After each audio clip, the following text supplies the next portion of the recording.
sur site.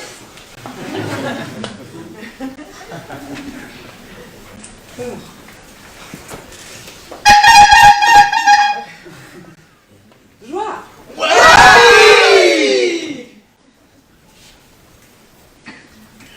Les émotions, c'est elles qui nous guident, quand on ne sait pas les gérer. Ça entraîne des conflits, la communication qui est rompue et de l'isolement. Why? 16 millions d'enfants entre 6 et 20 ans qui sont en difficulté car ils subissent leurs émotions. 1,6 million qui sont harcelés, soit 1 sur 10. Ça a un impact sur les frais de santé. Hospitalisation. Tu sais combien ça coûte? Non, dis-moi. 2 200 € pour une mutuelle. Non, c'est le tout pour la sécu. Le tout pour la sécu. Et ouais, 4 400 pour 5 jours d'hospitalisation. Et les séances de thérapie alors? Ben, ça dépend, ça peut durer un certain temps. Ah ouais. Tristesse. Alors, ce qu'on vous propose, c'est Happy, l'application. L'application qui vous permet de reconnaître vos émotions, puis de savoir les gérer. Mais comment on fait ça? Facile. La première chose qu'on va faire dans le parcours client qu'on a défini, c'est que l'utilisateur va s'auto-évaluer. Quelle est mon émotion du moment, aujourd'hui, maintenant, quelle que soit l'heure de la journée. Vous avez ici un exemple des émotions des participants du Startup Weekend. Beaucoup de joie et du stress. À partir de cette évaluation, et en analysant les comportements de l'utilisateur en utilisant l'application, on va permettre de lui proposer des jeux, des fiches pratiques pour l'aider à l'accompagner dans la prise en compte de ses émotions. Et pour ça, on utilise une technique simple et complexe, la gamification. On va accompagner l'utilisateur pour découvrir ses émotions et en contrepartie, on va le récompenser. Mais au fait, nos clients, c'est qui? Alors, Anne, tu veux répondre? Ah bah, nos clients, c'est les ados, enfin. C'est la première cible, hein, parce qu'après on pourra l'adapter. C'est vraiment le début. On a décidé de les cibler parce qu'ils manquent de confiance en soi. Ils manquent d'empathie. Ils sont tout le temps dans le stress. Il faut leur apprendre à résister au stress, à apprendre cette empathie. Alors avec l'application qu'Alex a développée là, pendant le week-end, on peut faire un autodiagnostic, c'est ce qu'il vous disait, et puis ils gagnent en autonomie. Ils le font quand ils veulent, quand ils en ont besoin. Tout ça, c'est sur un web store. On va le mettre sur les réseaux sociaux, Snapchat, t'as une autre idée? TikTok? Ah ouais, TikTok. TikTok, c'est un truc de jeune, on ne connaît pas encore, mais on va y aller. Les établissements scolaires, les parents, les associations. Mais pour le financement, je crois qu'il y a une autre structure qui est intéressée. Oui, parce qu'il y a les mutuelles. Elles, ça leur coûte cher, tous ces problèmes de santé. Et donc, elles, plus les enfants travailleront sur la gestion de leurs émotions, et mieux ce sera, ça baissera les frais de santé. Donc ça devient un outil de prévention pour tous leurs adhérents. Alors, notre concept, on l'a partagé avec ce week-end, c'est déjà accessible 24 heures sur 24, 7 jours sur 7, pour être vite de penser et d'agir. On a échangé notamment avec Gamme ce week-end, qui a effectivement un service d'accompagnement, mais pour la nutrition. Et en niveau digital, et voilà, je propose qu'on avance un petit peu. Donc la concurrence aujourd'hui, on l'a vu sur 2 séquences, ce qui est en ligne et ce qui ne l'est pas. Et donc on a vraiment travaillé sur notre séquence où on est sur un service personnalisé. Alors du coup, Happy, comment on va le vendre? On va commencer par le vendre aux mutuelles. Les mutuelles, elles vont le pousser vers les adolescents, parce qu'il y a leurs parents, il y a des contrats. Les adolescents, ils communiquent beaucoup, ils vont présenter ça à leurs copains. Au début, on va avoir un adolescent, et puis on va avoir d'autres qui vont être intéressés aussi par le concept, qui vont demander à leurs parents, on pourra leur faire payer 1 euro, ou aller voir directement les autres mutuelles. Et ça va aller très très vite. C'est une vraie spirale, ça va très très vite. Ça va être viral, c'est clair. Au début, 40 000 euros dans 3 ans, ça va.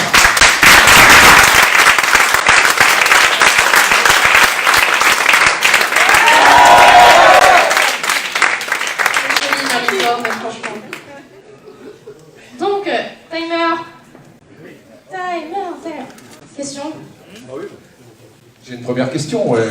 Vu d'une mutuelle, ça pourrait avoir quelle valeur de participer, d'être visible sur l'appli et de recommander l'appli? Vous, dans votre business model, vous imaginez le ticket à combien? Alors, on a imaginé un premier ticket à 35 000, à 35 000 euros à l'année.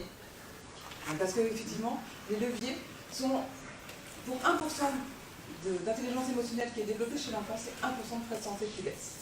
Donc, c'est un impact direct sur l'enfant. Question. Ça passe juste pour préciser la question, ça passe par la vente de licence, par les contrats de maintenance. Et puis derrière, on peut mettre on peut mettre en place tout un système de suivi aussi, également avec les enfants et leurs parents. Souvent, c'est une histoire de famille qu'on tient tout ça. Moi j'ai une question sur la communauté. Est-ce que Happy sera aussi une communauté? Vous allez vous connecter aux communautés existantes? Je crois que vous en avez un petit peu parlé, j'aimerais quelques précisions.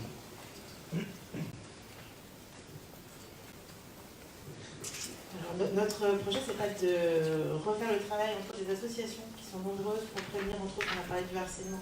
Il y a beaucoup d'associations qui font un travail formidable sur le terrain et en ligne également, parce que les enfants sont très connectés, pour justement les sensibiliser ainsi que leurs parents. Pareil pour la prévention du suicide, pareil pour tous les troubles qui sont finalement liés à ce qu'on a identifié.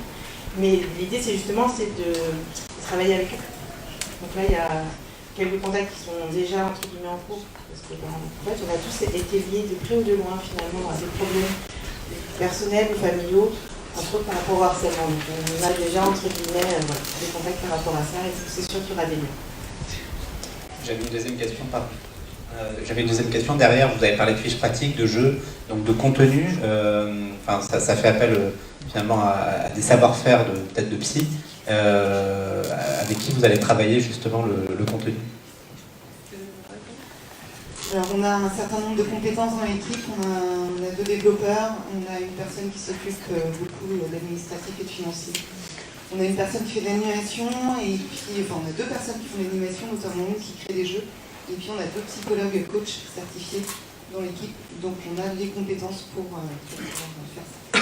Et de façon autofinancée, puisque Pôle emploi est un bon rémunérateur pendant cette période de lancement, donc on n'a pas besoin de se rémunérer pendant cette phase.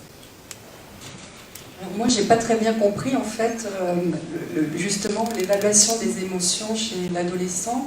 Vous allez lui apprendre à évaluer ses propres émotions et après il en fait quoi? La première étape, c'est de prendre conscience de son émotion. Donc on est parti de là en disant, ok, moi je suis en colère par exemple. Je suis un enfant, je suis en colère. Déjà, c'est de reconnaître cette émotion. Puis, à partir de là, on va l'aider à comprendre la colère et on va lui proposer des exercices via la gamification pour résoudre cette problématique. L'objectif, c'est de lui faire gagner en autonomie par rapport au problème pour que, du coup, c'est pas juste une étape, c'est plusieurs étapes qui est proposée par un petit chemin. Certains ont pu ce matin, on a fait des choses sur le stress parce qu'on s'est dit que ça pouvait servir à tout le monde. Et c'est vraiment d'accompagner à partir de mon état émotionnel, je le reconnais, je le transforme avec des solutions que le contenu par le jeu n'amènera. Est-ce qu'il y a d'autres questions? Est-ce qu'il existe d'autres applications qui règlent des problèmes de santé de ce type-là, avec ce procédé? Alors, on n'en a pas trouvé. On a une mutuelle qui propose des services assez complets pour un certain nombre de choses, avec un coach, avec de la gamification aussi, etc. Je peux la citer, c'est Harmonie Mutuelle qu'on a trouvé. Par contre, on n'a pas réussi à trouver, parce qu'ils ne disent pas si c'est digital ou pas. Donc il y a autrement quelques outils digitaux, mais sur d'autres choses. Et Harmonie Mutuelle ne va pas sur le secteur des émotions. Elle va sur la nutrition, elle va sur le stress, elle va sur des choses, je dirais, complémentaires. Donc là, sur ce sujet-là, aujourd'hui, on n'a pas trouvé de choses équivalentes. Alors, ça part aussi d'une problématique, c'est qu'en France, en tout cas, il y a très peu d'études, puisque la santé fait ce type d'études. On a eu du mal à trouver des chiffres. On a contacté un médecin de la CPAM qui nous a dit mais ça n'existe pas. Ou peu. Ce qu'on a trouvé en ligne, c'est notamment une étude en France en 2018, en juillet 2018, et qui est faite sur quelques secteurs précis. Et du coup, on s'est rendu compte que nous aussi, par justement le fait qu'on va faire un peu une cartographie des émotions, puisque c'est notre